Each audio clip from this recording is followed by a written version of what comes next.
نبی کریم صلی اللہ تعالی علیہ وسلم نے ارشاد فرمایا 3 لوگ ہیں جنہیں دیکھ کے رب مسکراتا ہے۔ یا رسول اللہ صلی اللہ علیہ وسلم وہ کون کون سے؟ تو محبوب فرمانے لگے ایک وہ بندہ ساری مخلوق سوئی ہے، آدھی رات ہے، رات کا پچھلا پہر ہے، اس نے اٹھ کے وضو کر لیا، مصلی پہ کھڑا ہو گیا، خدا کی یاد میں، فرمایا اسے دیکھ کے رب مسکراتا ہے جو اس کی شان کے لائق ہے۔ مسکراتا ہے اللہ، یہ تو سونے کا ٹائم تھا، یہ تو گہری نیند آنے کا وقت تھا، رات کا پچھلا پہر، رات پوے تے بے درداں نو نیند پیاری آوے، درد منداں نو یاد سجن دی ستیاں وی آن جگاوے، اور ساون کی کالی راتوں میں جب بوندا باندی ہوتی ہے، وہ راتوں کو اٹھ اٹھ روتے ہیں جب خلقت ساری سوتی ہے، اللہ مسکراتا ہے۔ سننا میرے بھائی، میرے نبی پاک صلی اللہ تعالی علیہ وسلم فرماتے ہیں جب مسلمان نماز کے لیے صفیں بناتے ہیں نا، ترتیب لگ رہی ہوتی ہے، اب اللہ کی بارگاہ میں کھڑے ہوں گے، قیام کریں گے، رکوع کریں گے، سجود کریں گے، فرمایا جب مومن صفیں بناتے ہیں تو رب دیکھ کے مسکراتا ہے، مسکراتا ہے۔ کمال ہو گئے عروج بندگی کا، جب بندے کو دیکھ کے رب مسکرائے، خدا بندے سے خود پوچھے بتا تیری رضا کیا ہے، مسکراتا ہے۔ اور میرے نبی پاک علیہ السلام فرماتے ہیں جب مجاہد جہاد کے لیے صفیں سیدھی کرتے ہیں، آج تو یہ رب کے نام پہ مر نہیں آ گئے، یہ صفوں میں کھڑے ہوں گے، ترتیب سے لڑیں گے، ترتیب سے گلا کاٹیں گے کافروں کا یا شہادت لیں گے۔ فرمایا جب جہاد کے لوگ صفیں بناتے ہیں تو رب انہیں دیکھ کے مسکراتا ہے۔ کتنے نصیبوں والا وہ بندہ ہے جسے دیکھ کے مسکرا دیا۔ او یار کبھی تیرا بیٹا تیرے سامنے مسکرائے نا چھوٹا، تو تیرا دل باغ باغ ہو جاتا ہے۔ تیری ماں بیمار کسی ایک دن صحیح طرح ہنس پڑے تو طبیعت خوش ہو جاتی ہے۔ مجھے بتاؤ نا جس کا رب بھی اسے دیکھ کے ہنس پڑے، جو اس کی شان کے لائق ہے، کیا اس بندے کے نصیبیں ہیں، کیا اس کے مقدر ہیں۔ آپ اس مقام پر اپنے آپ کو لائیں۔ اب دیکھیں نا یہ حدیث ہم نے سن لی، اب ہم نے نا اس طرح صفحے نہیں بنانے جس طرح ساری دنیا، اب ذرا صفحے بھی شوق سے بنائیں، اب ذرا تھوڑا سا شوق پیدا کریں گے۔ بھئی یہ تو میں وہ کام کرنے لگا ہوں جسے دیکھ کے رب مسکراتا ہے۔ نبی پاک صلی اللہ علیہ وسلم نے فرمایا جب کوئی بندہ توبہ کرتا ہے ہم توبہ کا رٹا لگاتے ہیں، یا اللہ میری توبہ یا اللہ۔ اور توبہ کا تو مطلب یہ ہے کہ پچھلے گناہوں سے پکی توبہ، آج کے بعد یہ غلطی نہ کرنے کا پکا وعدہ۔ تو نے ساری شب برات رو کے گزاری ہے، بتا سویرے جھوٹ جوڑنے کا ارادہ ہے تیرا؟ آج کے بعد رشوت تو نہیں نہ لے گا، ملاوٹ تو نہیں نہ کرے گا، یہ توبہ ہے۔ اور اگر سارے کام اسی طرح کرنے تو پھر یہ توبہ کا رٹا ہے، جتنا مرضی لگاؤ۔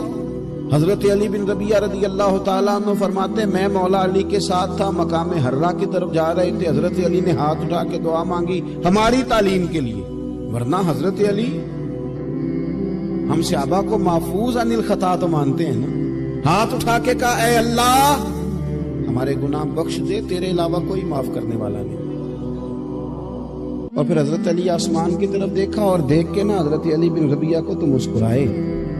حضرت علی بن ربیعہ کہنے لگے حضور مسکرائے کیوں ہو؟ فرمانے لگے ایک دن میں حضور کے ساتھ اسی طرح آیا تھا، اسی طرح حضور نے دعا فرمائی تھی ہماری تعلیم کے لیے، اور پھر حضور مجھے دیکھ کے مسکرائے تھے اور فرمایا جب کوئی بندہ رب کی بارگاہ میں اس طرح استغفار کرتا ہے تو رب مسکراتا ہے، اور مسکرا کے فرماتا دیکھ لو میرے بندوں کو پتا ہے کہ میرے علاوہ معاف کرنے والا کوئی نہیں، انہیں پتا ہے، تم اس کی بارگاہ میں رجوع تو لاؤ، آؤ تو صحیح دو آنسو لے کر۔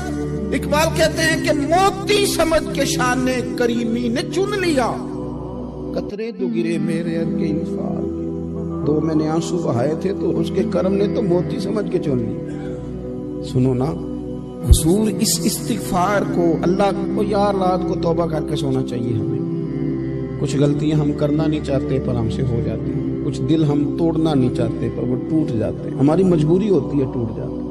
رات کو اس کی بارگاہ میں ہاتھ باندھ کے کشکول طلب دراز کر کے خوب استغفار پڑھنا چاہیے کہ مالک بندے ہیں نا کیا کریں، نفس کا ساتھ ہے، دنیا کا ساتھ ہے، خواہشات نفسانیہ، مالک معاف کر دے، درد سے توبہ، رسم نہ ہو، کہانی نہ ہو، لفظ نہ ہو، جملے نہ ہو، اور جناب ایسے لوگوں کے بیچ بڑے ہاتھ باندھ کے اور بڑا کوئی ضرورت نہیں، آپ اکیلے اپنی چارپائی پہ بستر کے اندر منہ دے کے بھی درد سے کہیں گے نا معاف کر دے تو وہ تو مہربانی بڑا ہے۔ میرے نبی پاک صلی اللہ علیہ وسلم مثال دیتے ہیں، فرمایا ایک آدمی صحرا میں جا رہا، صحابہ سے حضور خطاب کر رہے ہیں، فرمایا ایک آدمی صحرا میں جا رہا تھا، اس نے اپنی اونٹنی پہ کھانا پانی پیسے ہر چیز رکھی ہوئی تھی، صحرا تھا بہت بڑا، درمیان صحرا کے گیا تو تھوڑا سا سستانے کے لیے آرام کرنے کے لیے اونٹنی سے نیچے اترا، اب اس نے اونٹنی کی لگام اونٹنی کی نکیل اپنے سرہانے کے نیچے رکھی، ہاتھ کے ساتھ پکڑی اور سو گیا۔ تھوڑی ہی دیر کے بعد جب اس کی آنکھ کھلی تو دیکھا اونٹنی غائب ہے۔